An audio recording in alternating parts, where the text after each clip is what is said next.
Aku tak pernah menyangka, kota ini, yang awalnya terasa asing dan dingin, bisa memelukku kembali dengan kenangan yang pernah kusimpan rapi di masa SMA.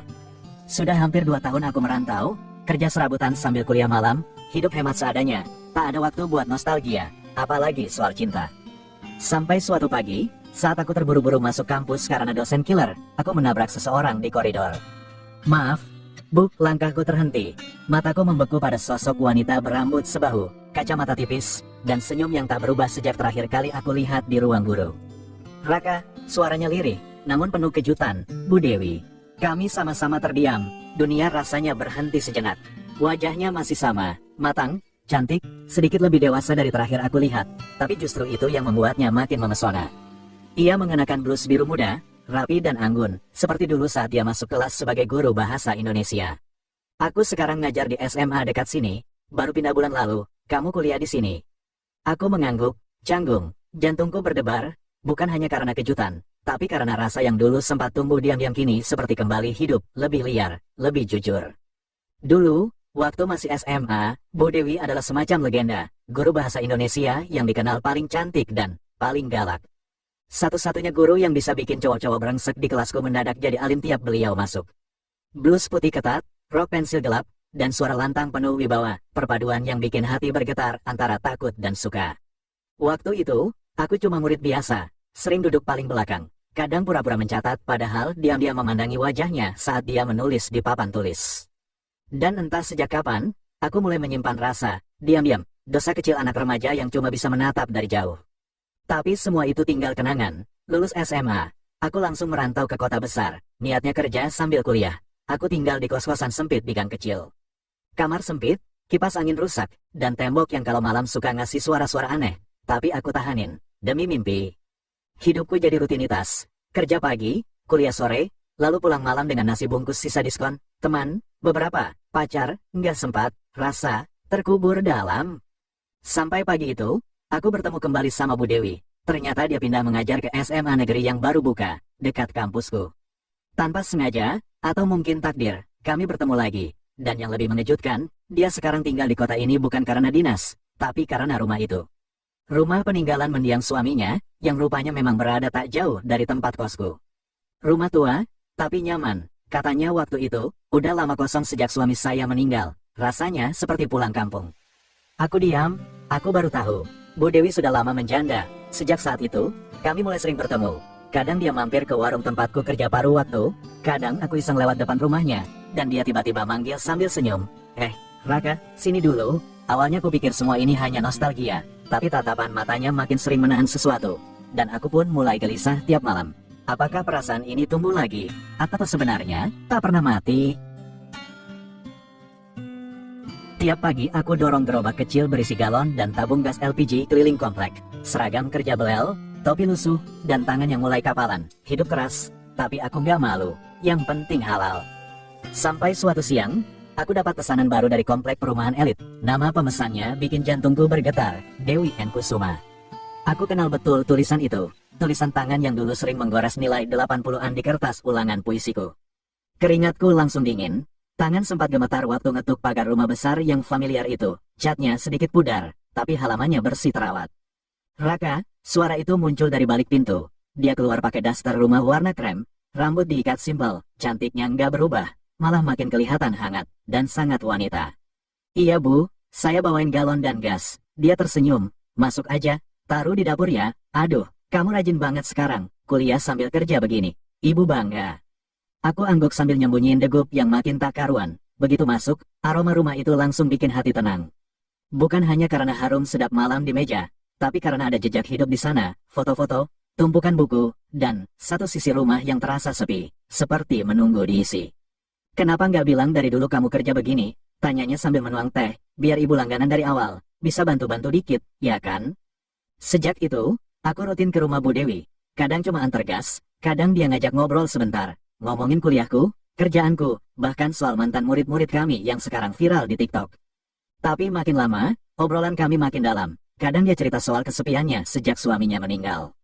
Tentang malam-malam panjang yang dia isi dengan membaca, mendengar radio tua, atau sekadar memandangi langit dari jendela kamarnya. Kadang ibu iri sama kamu, Raka, masih muda, punya semangat hidup. Kalau ibu seusiamu dulu, mungkin bakal memilih hidup yang beda, katanya suatu malam, saat aku bantuin betulin regulator gas yang macet. Aku hanya diam, tapi dalam hati, ada rasa yang gak bisa lagi kutahan, kagum, hormat, dan perlahan, ingin lebih dekat. Dan malam itu, sebelum aku pamit pulang, dia menatapku lebih lama dari biasanya. Raka, bisiknya, makasih ya, udah mau mampir. Kadang, cuma lihat kamu lewat depan pagar aja, ibu udah senang, aku hanya tersenyum. Tapi setelah keluar pagar rumah itu, aku tahu, sesuatu telah berubah. Bukan hanya di hatiku, tapi juga di matanya. Hari itu aku baru pulang kuliah, badan capek, tapi tiba-tiba ada pesan WhatsApp masuk. Raka, malam ini sempat mampir ke rumah ya, ibu masak sedikit, buatmu, anggap aja jamuan kecil. Awalnya aku kira cuma basa-basi, tapi jari-jariku mengetik cepat. Siap, Bu, insya Allah jam 8 ya, dan jam 8:05. Aku sudah berdiri di depan rumah itu, tangan berkeringat, rambut kuatur sekenanya, dan dada, ya ampun, berdebar kayak mau ujian skripsi. Pintu dibuka perlahan, dan Bu Dewi berdiri di ambang pintu dengan gaun rumahan tipis berwarna biru tua, tanpa lengan, sedikit membentuk lekuk tubuhnya yang masih sangat terawat. Rambutnya digerai, sedikit bergelombang, dan aroma tubuhnya langsung menyergapku seperti nostalgia paling manis. Masuk, Raka, kamu pas banget, masakannya masih hangat. Aku mengangguk, tapi mataku susah berpaling. Dia berjalan pelan ke arah meja makan. Bokongnya bergoyang alami di balik kain gaunnya, dan langkahnya, tenang tapi mengundang. Aku nyaris lupa cara duduk yang sopan. Di meja makan, dia menyuguhkan nasi hangat, sayur lodeh, dan ayam goreng kremes. Menu kampung, biar kamu gak lupa sama rumah, katanya sambil tersenyum. Tapi yang bikin aku sulit menelan nasi justru senyum itu, lembut, penuh perhatian, tapi juga menyimpan rasa. Kami makan sambil ngobrol, lampu ruang makan hanya satu, agak redup, tapi cukup untuk melihat sorot matanya yang mulai berbeda. Kadang dia menyentuh tanganku saat mengambil piring. Kadang dia tertawa lembut pada hal-hal sepele yang aku katakan. Sampai akhirnya, setelah makan, kami duduk di ruang tengah. Dia menyeduh teh dan duduk di sebelahku, jauh lebih dekat dari biasanya. Tangannya menyentuh lututku sebentar saat meletakkan cangkir. Raka, suaranya lirih. Kamu tahu nggak, ibu pernah merasa, hidup ini kayak rumah kosong, lengkap, tapi hampa.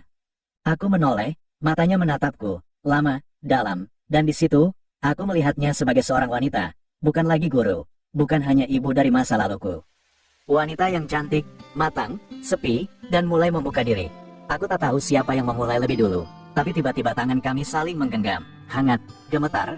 Lalu, dalam senyap malam yang makin dalam, dia bersandar ke pundakku, pelan, nyaman, tapi jantungku bergejolak. Kalau kamu capek, boleh istirahat sebentar di sini. Ibu sih nggak keberatan. Suara angin luar terdengar samar, tapi yang paling kencang malam itu adalah detak jantungku, dan mungkin detaknya juga. Pelukannya tak pernah terjadi, ciuman itu pun tidak terjadi. Tapi justru karena semua tertahan di batas yang nyaris pecah, malam itu jadi terasa paling panjang. Bu Dewi bersandar di pundakku, lembut, wangi tubuhnya seperti memeluk dari segala arah. Aku hanya bisa duduk diam, menahan gemetar, dan merapal doa agar tidak ada yang salah, walau hatiku sudah mulai salah sejak tadi. Setelah beberapa menit dalam diam, dia duduk tegak perlahan, menatapku. Raka, katanya pelan, kamu sekarang ngekos di mana? Di gang belakang kampus, Bu, kosan kecil, lumayanlah, tapi, ya seadanya. Dia mengangguk, lalu menyesap tehnya sebentar, sendirian di kamar kecil, jauh dari rumah, capek kerja, kuliah juga, kuat juga kamu, ya, aku tersenyum kecil. Namanya juga hidup, Bu, dijalani aja. Lalu Bu Dewi meletakkan cangkirnya, pandangannya lebih serius sekarang. Dengar, Raka, ibu ini tinggal sendirian di rumah segede ini, cuma ada Empok Siti, itu juga lebih sering di dapur atau pulang ke anaknya. Dia menatap ke sekeliling ruang tengah rumah itu, sepi, megah tapi sepi, ada 5 kamar kosong di atas. Kamu tahu nggak, kadang ibu suka dengar gema sendiri kalau jalan malam-malam. Aku tertawa kecil, tapi jantungku mulai deg-degan, lalu kalimat itu keluar. Kalau kamu mau, tinggal aja di sini. Aku terdiam, tinggal di sini, Bu. Iya, gratis. Daripada kamu bayar kosan sempit, kamu bisa hemat buat kuliah. Ibu juga tenang, tahu kamu ada di rumah. Kalau kamu keberatan, ya nggak apa-apa. Ibu cuma... Aku memotong pelan, bukan keberatan. Bu, cuma, ini terlalu baik. Dia tersenyum. Enggak, ini bukan soal baik atau enggak. Ini soal perasaan nyaman. Ibu ngerasa, kamu itu tulus. Dan ibu merasa aman kalau ada kamu di rumah ini. Malam makin larut, angin menyelinap lewat jendela, dan wangi teh di meja masih menggantung tipis. Besok malam, kamu bisa mulai pindahin barangmu. Kamar di ujung atas udah kosong, ada balkon juga. kamu pasti suka, katanya sambil berdiri. Lalu dia melangkah pelan ke arah tangga, tapi sebelum naik, dia menoleh. Oh ya, tapi satu syarat. Aku menatap. Apa, Bu? Dia tersenyum. Manis tapi penuh makna. Jangan panggil ibu lagi. Cukup, Dewi. Malam itu, aku pulang dengan langkah yang entah mengambang di mana. Pikiranku penuh suara Bu Dewi. Dewi. Dan tubuhnya yang tadi bersandar di pundakku. Dan untuk pertama kalinya sejak SMA, aku ingin pagi datang lebih cepat.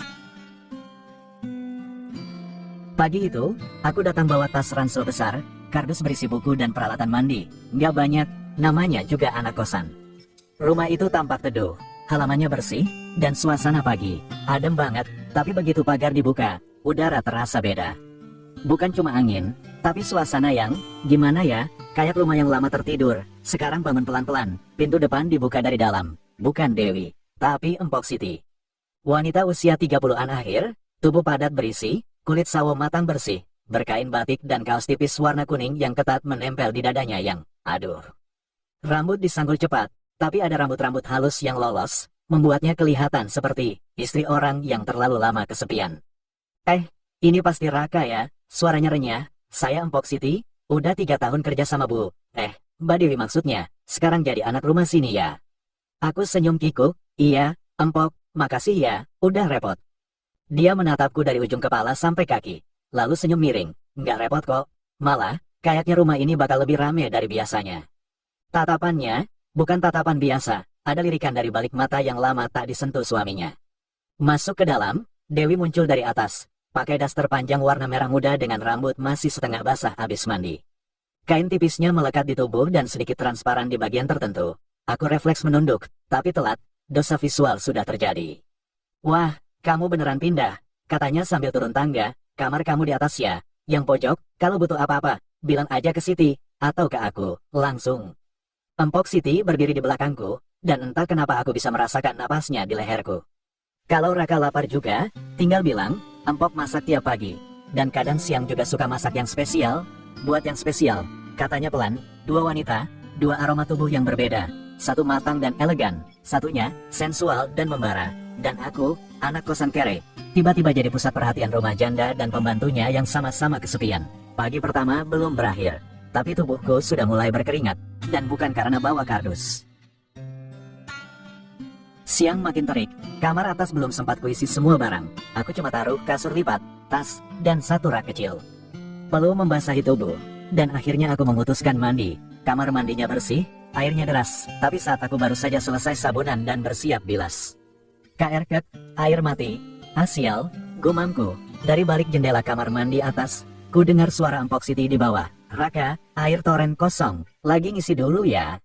Terpaksa aku keluar dengan handuk melilit pinggang. Air tinggal setengah botol, ku pakai buat bilas sabun semampunya. Sialnya, pas turun ke bawah mau ke dapur buat cari air, aku ketemu 2 pasang mata.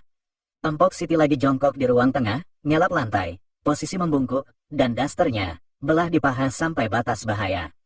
Bu Dewi duduk di sofa, kaki disilangkan, daster tipisnya jatuh 1 bahu, rambut dikuncir tinggi, ada es teh di tangannya, dan pandangannya lekat. Keduanya mendongak bersamaan, handuk di pinggangku jadi pusat semesta. Raka, itu, handuknya kuat, kan? Tanya Dewi sambil nyengir.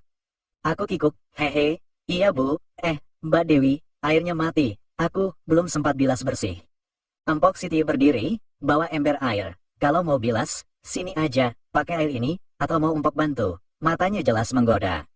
Tapi Bu Dewi langsung berdiri, jalan pelan ke arahku. Kalau butuh handuk ganti, aku punya, lembut, wanginya, beda. Tangannya sempat nyentuh pundakku sedikit dingin, halus.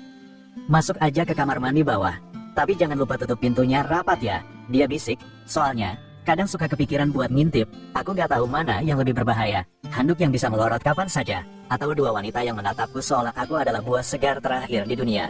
Dan siang itu, air memang belum kembali, tapi hawa panas udah datang dari 2 arah. Malam pertama di rumah itu, setelah mandi dengan air seember yang dikasih Empok Siti dan berhasil mempertahankan handuk dari insiden, aku resmi jadi anak rumah. Sehabis makan malam, yang entah kenapa lauknya banyak banget buat orang serumah 3 biji, Dewi manggil dari ruang tengah. Raka, sini dulu, temenin aku nonton. Empok Siti juga belum tidur kok. Pas aku keluar kamar, Dewi udah duduk di sofa panjang, pakai daster satin biru gelap. belahan kakinya terbuka santai, rambutnya digerai, aroma parfumnya menyeruak. Duh, ini guru SMA ku dulu. Sekarang kayak aktris FTV jam 11 malam. Aku duduk di ujung sofa, jaga jarak aman, tapi sofanya sempit, dan bantal-bantalnya tiba-tiba jatuh semua ke tengah. Geser dikit, Rak, sini biar nggak pegel. Dia ngelirik, senyum tipis. Empok Siti muncul dari dapur, bawa semangka potong. Ini cemilan, biar yang nonton nggak tegang. Dia kedip ke aku, tegang apanya? Empok, jangan provokatif dong. Filmnya ternyata film drama Korea, tapi yang versi 21+, bukan yang tayang di TV adegan di layar mulai panas.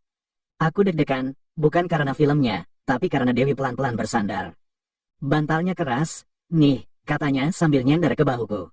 Suasana makin senyap, hanya suara film dan detak jantungku. Tiba-tiba, Dewi bisik, kamu masih polos banget ya, padahal badan kamu, udah nggak anak-anak. Empok Siti lewat, pura-pura ngelap meja. Tapi matanya nyasar ke arah selimut kecil yang menutupi paha Dewi dan pergeseran posisi tubuhku. Nih bocah, tidur di sini juga boleh kok. Daripada naik tangga, capek kan? Katanya setengah goda. Tapi Dewi langsung jawab, lembut tapi tegas, enggak, Empok, dia biar tidur di atas, biar ada alasan buat aku, nengok ke kamarnya. Setelah film selesai, aku pamit naik, kaki gemetaran, kepala panas, tapi hatiku campur aduk. Sampai di kamar, aku rebahan, gulingku peluk erat, sambil bisik pelan, Raka, ini baru malam pertama. Hati-hati, bro. Dan malam itu, entah karena capek atau karena jantung keburu ngos-ngosan seharian, aku tidur nyenyak. Tapi dalam mimpiku, Empok Siti masuk bawa semangka, Dewi masuk bawa daster. Aku cuma bisa pasrah, dan handukku melorot. Pagi itu, sinar matahari baru naik. Aku lagi duduk di meja makan, masih pakai kaos oblong dan celana pendek bola. Di depanku ada Empok Siti, motongin papaya sambil nyanyi-nyanyi lagu dangdut lawas. Tiba-tiba langkah dari tangga terdengar pelan, tek tek tek. Bu Dewi turun, pakai kemeja putih ketat, rok span hitam, dan sepatu hak tinggi. Rambut dikuncir rapi, bibirnya merah tipis. Duh, guru SMA siapa sih yang bisa segar begini jam 6 pagi? Raka, aku berangkat dulu ya, katanya sambil buka tas kecil, ngambil lip balm. Aku berdiri, masih agak kaku. Iya, hati-hati di jalan bu, Dewi. Dia senyum, lalu pelan-pelan bisik waktu melewatiku. Empok Siti masakin kamu yang enak-enak hari ini. Tapi jangan nakal ya, aku simpan CCTV di kepalaku. Begitu pintu rumah tertutup dan suara mobilnya menjauh, rumah langsung sepi, tapi sepi yang gak bikin tenang. Empok Siti muncul lagi dari dapur. Kali ini ganti daster warna pink, agak ketat, dan kancing atasnya terbuka satu. Raka, bantuin Empok dong angkat jemuran. Tapi jangan liatin lama-lama ya, nanti jatuh cinta. Aku ketawa canggung, tapi dia terus nyerocos. Dulu, suami Empok yang ganteng juga suka bantuin jemur, tapi tiap habis itu, bajunya malah basah lagi. Saat aku lagi angkat-angkat handuk dan celana dari jemuran, angin iseng bertiup. Daster Empok Siti, ngangkang dikit, mataku refleks lari ke arah, tapi tangan Empok lebih cepat. Lo, ngelamun ya, jangan dilihatin, nanti mimpiin Empok lo. Dia ngakak, tapi suaranya serak-serak menggoda. Sambil jalan masuk rumah lagi, dia tiba-tiba nahan tanganku. Raka, aku nengok, Empok Siti senyum pelan, matanya setengah merem.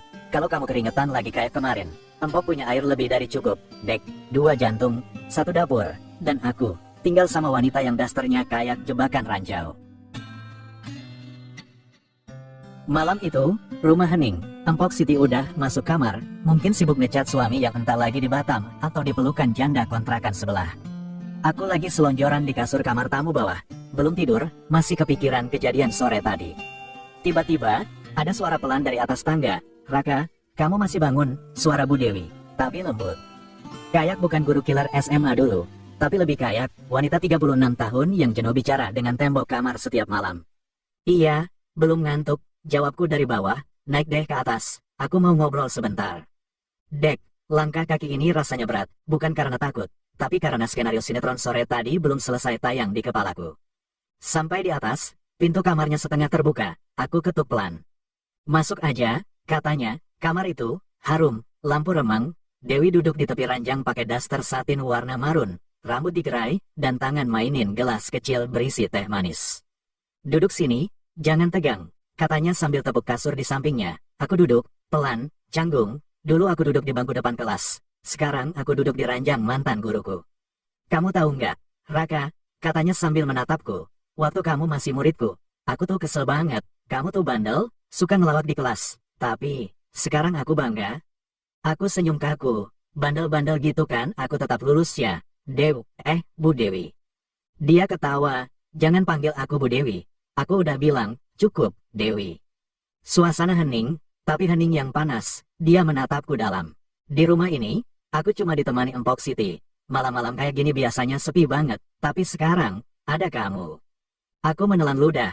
Glek, Raka, suaranya pelan. Kamu pernah suka sama gurumu gak dulu? Aku bengong, lalu tertawa canggung. Ya, ada sih, satu orang.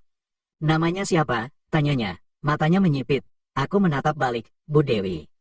Dia senyum tipis, lalu bangkit dari duduk, jalan pelan ke arah jendela. Siluet tubuhnya terlihat jelas diterpa lampu jalan luar. Dewi aja, bisiknya tanpa menoleh. Kalau kamu kangen ibu, atau butuh pelukan, rumah ini terbuka. Tapi kalau kamu butuh sesuatu yang lain, katanya berbalik menatapku. Kamu harus berani jujur sama dirimu sendiri.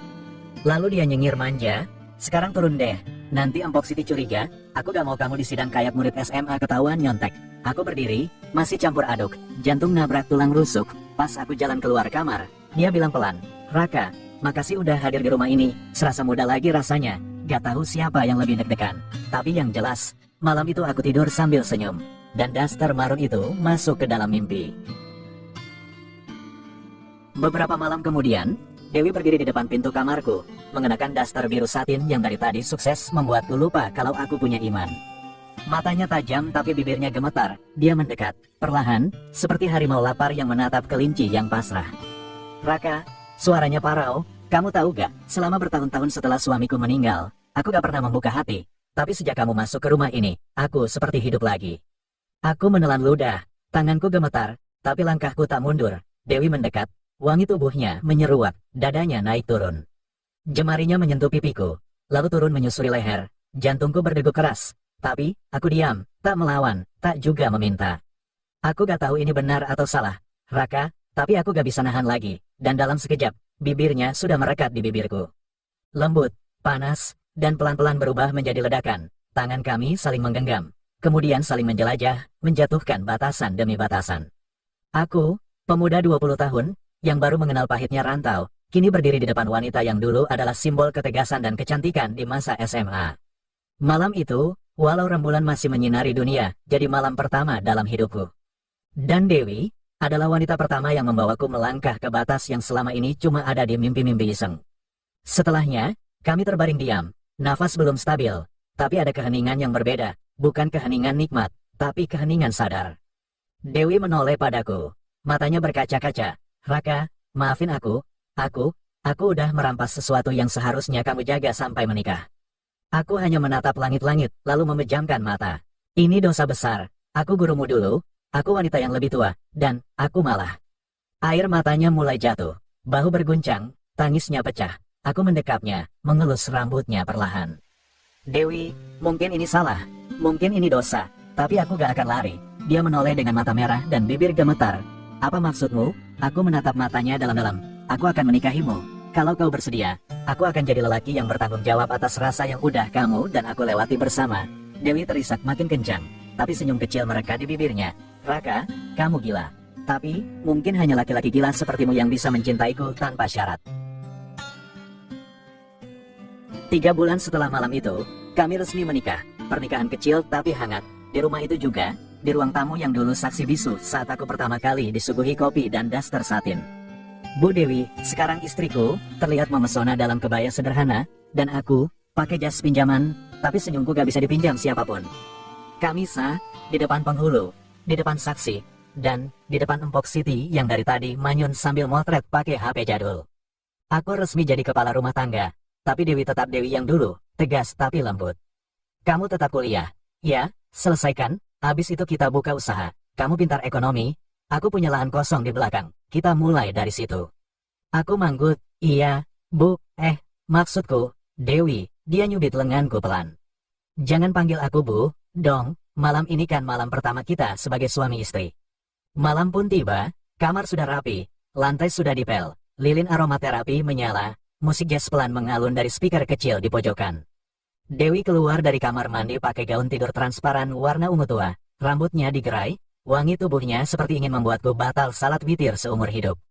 Aku telan ludah. Dewi, kamu, luar biasa. Dia senyum, dan kamu, suamiku, pemilik sah dari semuanya ini. Baru mau kupeluk. Tok tok tok. Raka, pintu dikunci ya. Ini empok bawa teh manis anget buat kalian. Aku dan Dewi saling pandang. Ketawa tertahan. Tok tok tok. Raka, itu kipas angin masih di ruang tamu. Ya, mau empok bawain ke atas. Empok, udah, biar kami aja, jawab Dewi agak tinggi, tapi masih sambil ketawa. Hening, 5 menit kemudian, tok tok tok. Raka, itu, empok mau ambil charger HP. Katanya kamu pinjam kemarin. Aku buka pintu, nyodorin charger sambil senyum kecut. Makasih ya, empok. Empok Siti ngintip ke dalam kamar. Oh, udah rapi ya kamarnya. Ya udah, empok gak ganggu, deh. Tapi saat aku mau nutup pintu, dia sempat bisik. Raka, kalau Dewi capek, bilang aja, ya, empok bisa bantu mijitin. BRUK, pintu kututup sebelum aku hilaf beneran. Dewi langsung jatuh tertawa di ranjang. Aku ikut rebah, memeluknya dari belakang. Empok tuh, emang gak ada duanya. Dewi membalik badan, menatapku. Tapi kamu, cuma milikku. Sekarang, dan seterusnya. Aku tersenyum, lalu mencium keningnya. Dan malam itu, akhirnya jadi malam pertama yang tertunda, tapi jadi lebih manis karena penuh tawa, cinta, dan gangguan lucu dari orang ketiga yang gak rela ditinggal sendirian.